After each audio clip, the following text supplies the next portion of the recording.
Oh man! Guys, today be prepared to be shocked. I tried facing two rhino beetles together in a jousting duel to finally film what rhino beetles allegedly do best, a beetle war. But AC family, what ended up happening was something you definitely don't see in the nature documentaries. For those of you who've been following the epic lives of the beloved rhino beetles on this channel, I'm sad to announce that some of our beetles have died, and I'll be going into that later. This is the final chapter of love, death, and us setting up the stage for the ultimate war. And a conclusion that nobody could have ever predicted. Ladies and gentlemen, have a seat as we set the stage up for nature's sumo wrestlers to fight over breeding rights, food, and territory. Here on the Ants Canada Ant Channel. Please subscribe to my channel and hit the bell icon. Welcome to the AC family. Enjoy. Nature has a funny way of doing things. She often surprises us with the craziest stuff. And as we've seen time and time again, here in the Antiverse, our ant room, she's a master at curveballs. Keep on watching until the end of this video for the crazy plot twist. Welcome to the Ringo Stadium, a naturalistic plot of land I designed to be the venue of the ultimate battle. You see, in case you're just joining us, we on this channel, the AC family, have been eagerly following the lives of a crew of massive rhino beetles called the Gladiators, which were supposed to be food sacrificial gifts to my hungry ant colonies for Thanksgiving last year. My millions of ants in the ant room loved their flesh and waited in ceremony for me to slaughter their beetle larvae meat. But as I was prepping the fattened rhino beetle grubs for the slaughter, I had a sudden change of heart. I couldn't bring myself to close down those blades of death to kill the naked and defenseless beetle larvae on that fateful evening. So we ended up keeping them and growing them into these mighty beetles. We gave them each names after deities in Greek mythology, and over a period of months, watched them arrive into the new world as adult rhino beetles. And it was when the final rhino beetle arrived that they were dubbed the Gladiators, and the Rhino Beetle Games were born.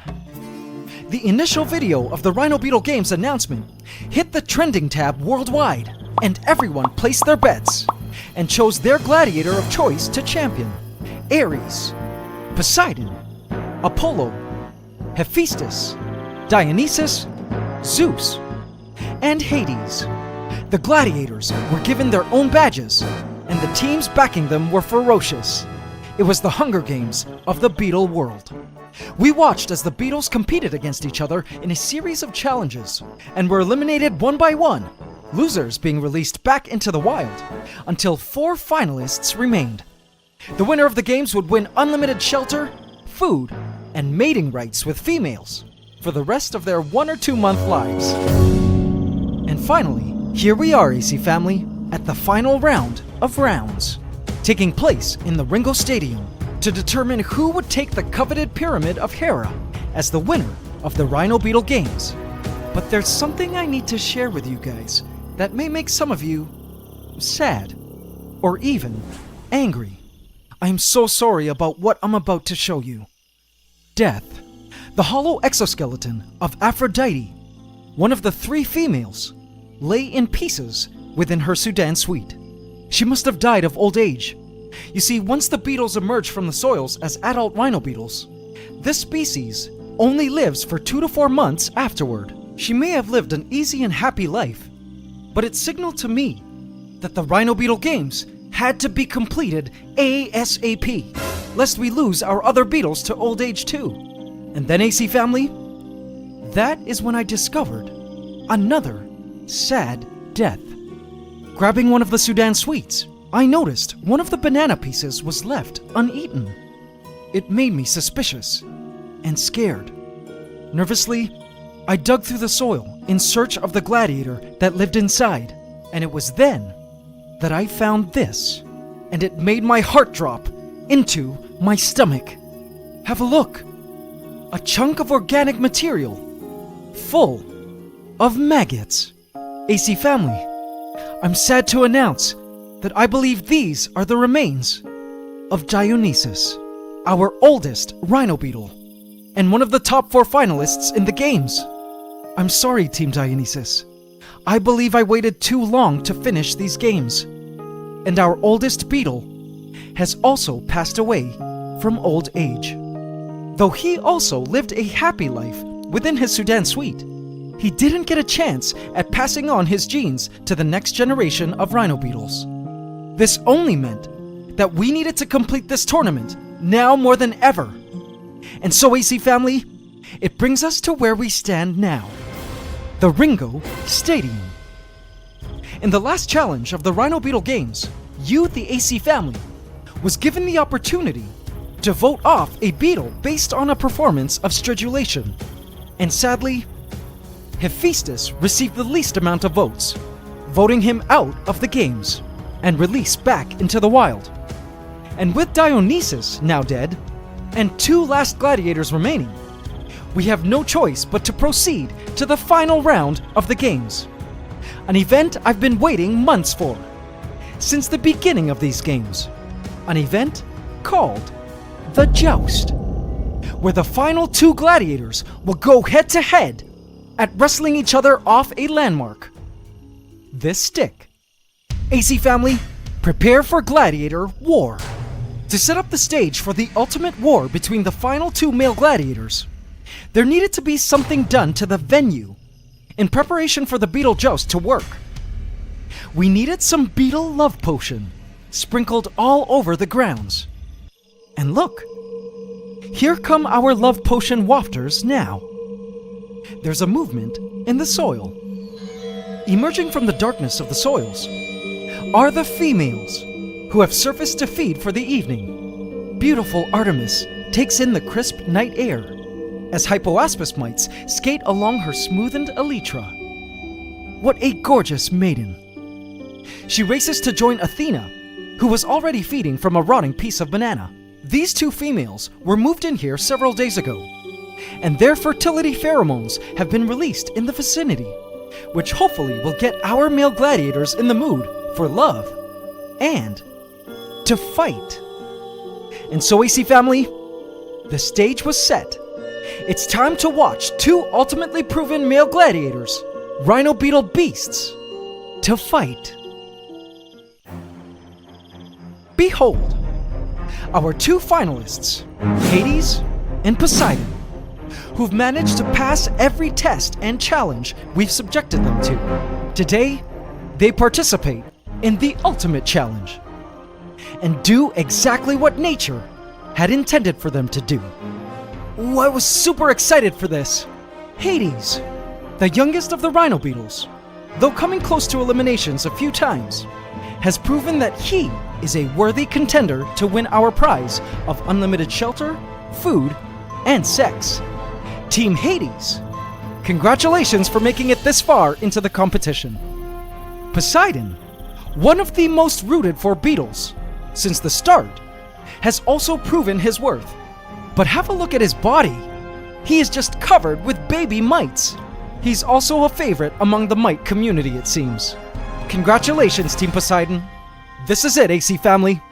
The moment of truth.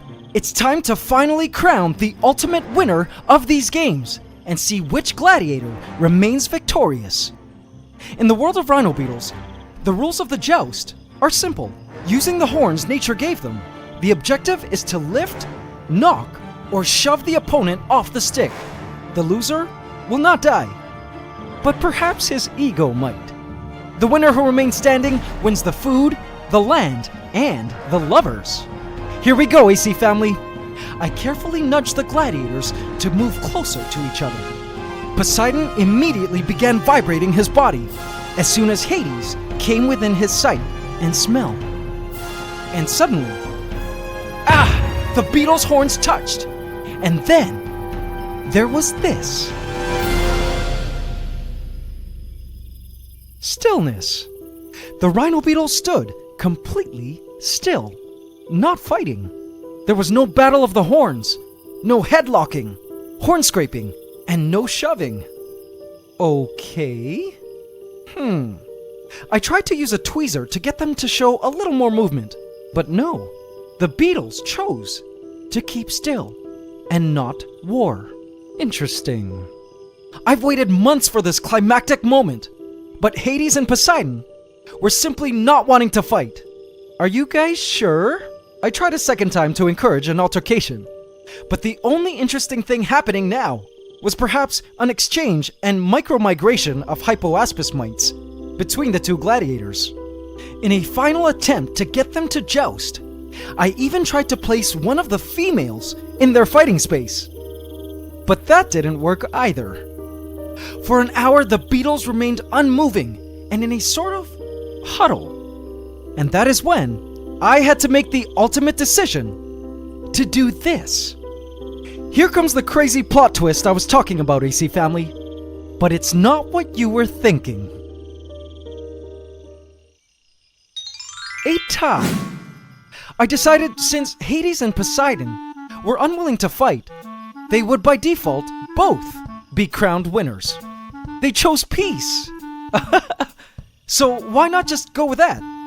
I'm unsure why they chose not to fight, but it could be because conditions weren't right. Perhaps they weren't completely relaxed from the transfer to their new surroundings, the Ringo Stadium. Perhaps it wasn't the right time of the night. Perhaps they needed complete darkness to get into the fighting mood. Not sure, but to be honest, I kind of preferred this ending much more.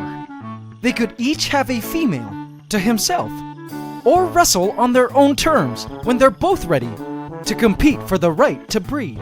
So Team Hades and Team Poseidon, congratulations to both your gladiators on winning the Rhino Beetle Games. But AC family, this tie was not the crazy plot twist I was talking about at the start of the video.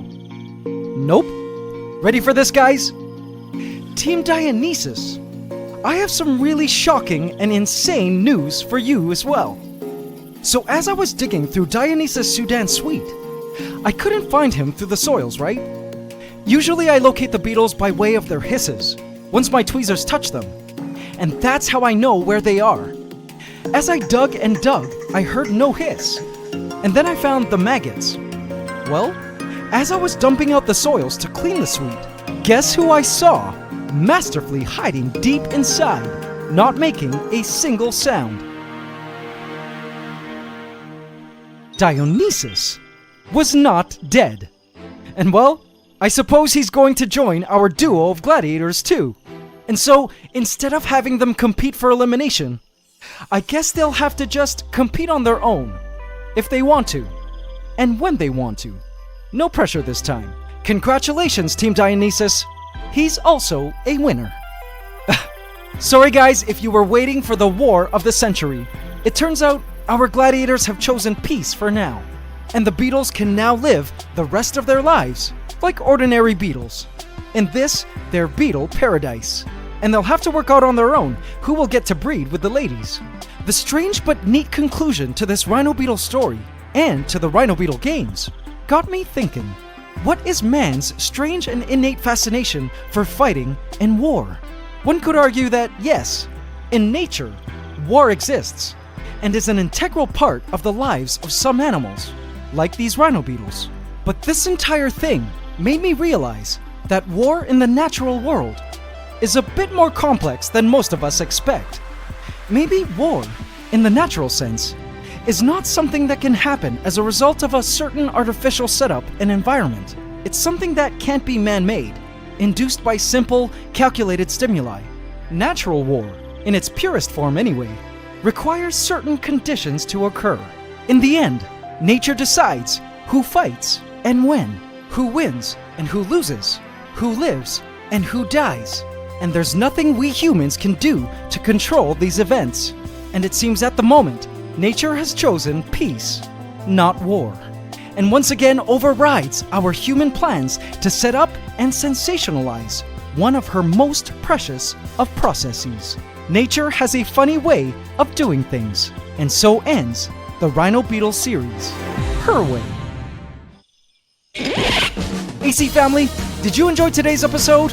Man, sorry if you were expecting a different result, but no matter how much I tried, the Beetles were unwilling to fight. So I decided, hey, why not let them live in peace?